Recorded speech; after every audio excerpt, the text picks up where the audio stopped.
Sci-fi movies have often fascinated us with the superhuman potential that the switching on and off of genes can give rise to.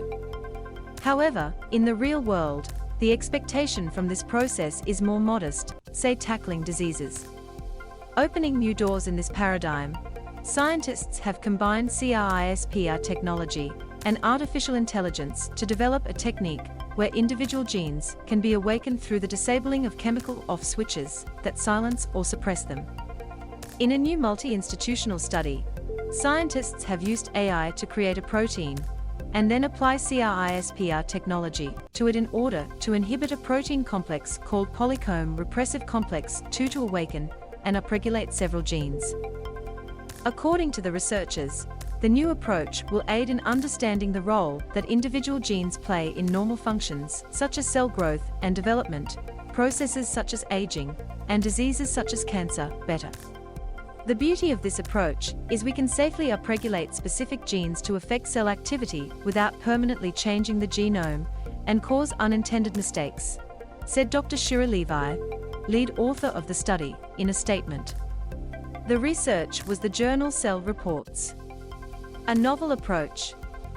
What makes this technique unique is that the activity of the genes is controlled without any alteration to the DNA sequence of the genome. This is done by targeting chemical modifications that aid in the packaging of the genes within the human chromosomes and moderate their activity.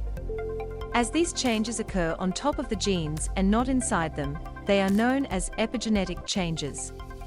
Therefore, the chemical modifications that control gene activity are known as epigenetic markers.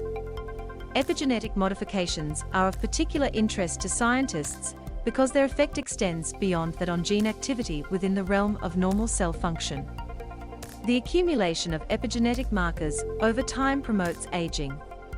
In addition to this, they can also have a profound effect on the health of one's offspring and future generations, as they can be passed on from parent to child. Blocking key protein complex. In the study, the authors concentrated on Polycomb Repressive Complex 2, a protein complex. While PRC2 is active throughout human development, it plays a crucial role, particularly during the embryonic stage where embryonic cells metamorphose into several cell types that result in the formation of tissues and organs within the growing embryo. PRC2 suppresses genes by adding a methyl group to a protein responsible for the packaging of genes called histons. Methyl groups are structural units of organic compounds.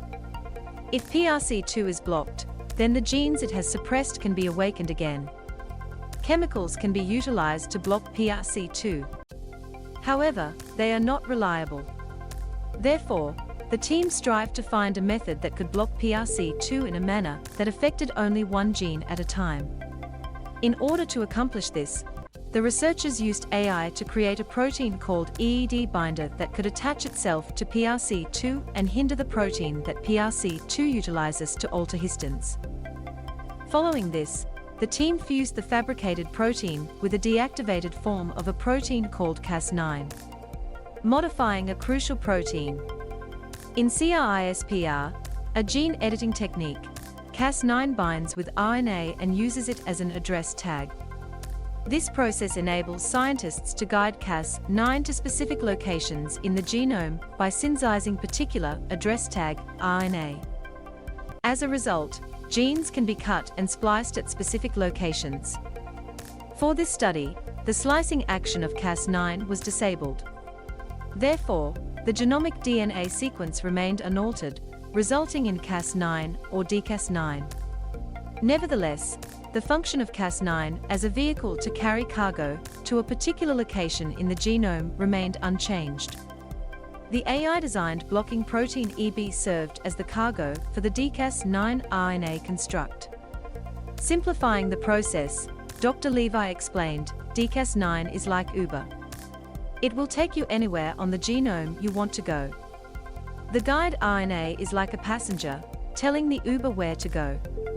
Turning on individual genes. Utilizing the new technique, the scientists demonstrated that it was possible to block PRC2, and 4 different genes were selectively turned on. In addition to this, They also showed that induced pluripotent stem cells could be converted to placental progenitor cells by merely turning 2 genes on. This technique allows us to avoid bombarding cells with various growth factors and gene activators and repressors to get them to differentiate. Instead, we can target specific sites on the gene transcription promoters region, lift those marks, and let the cell do the rest in an organic, holistic manner, illustrated Dr. Levi. Also, the team was able to demonstrate that the technique can be leveraged to locate specific PRC2 controlled regulatory regions from where activation of individual genes takes place.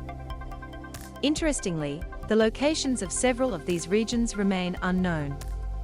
Through the current research, the authors recognized a promoter region, known as a Tata box, for a gene called TBX18, which is associated with several diseases.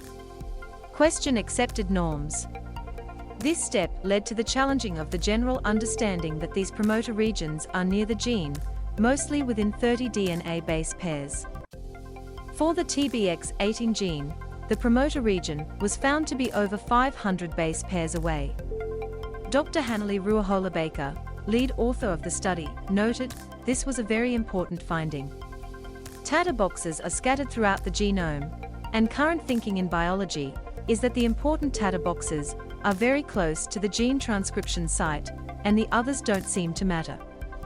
The power of this tool is that it can find the critical PRC2-dependent elements, in this case, Tata boxes that matter. Importantly, the findings of the study shed more light on epigenetic modifications. With these two advances, AI-designed proteins and CRISPR technology, we can now find the precise epigenetic marks that are important for gene expression, learn the rules and utilize them to control cell function, drive cell differentiation, and develop 21st-century therapies, concluded Dr. Ruoholabeka.